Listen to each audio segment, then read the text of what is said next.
Students have walked out of universities just before graduating to join a movement called medical missionaries, claiming to read writings of Ellen G. White, and they are far from anything that Adventism stands for. Adventism is their market, not their church. And we have lost people dead because of that.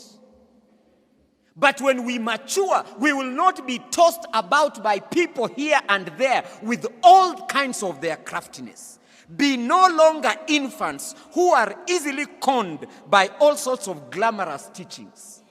Somebody comes up with a teaching and says, Jesus is coming in 2022, the Elijah movement. The Bible clearly says, nobody knows the day nor the hour. When you are an adult, you don't even give that a second thought. But too many children buying into things, joining small silent movements inside the church. The remnant within the remnant, the church within the church. That we are all in church, but we are in a holier church than others. I hope you grow up. And Paul says that when you grow up, you will no longer be thrown here and there by all sorts of con men. Listen, the word of God is so simple, but people like it complicated. God just wants to save us, period.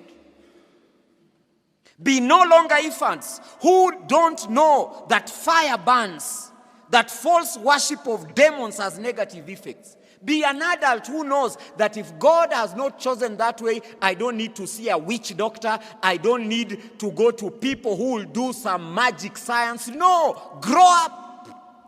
Be no longer infants who had no foundation, but adults who are built on the word of God. Be no longer infants who must always seek help to explain teachings, but adults who can explain it for themselves.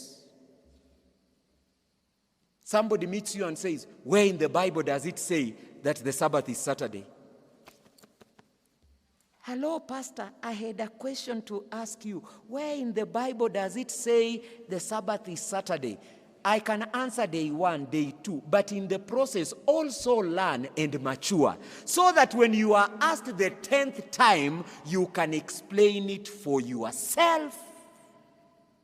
No longer an infant. Because God expects what? God expects what?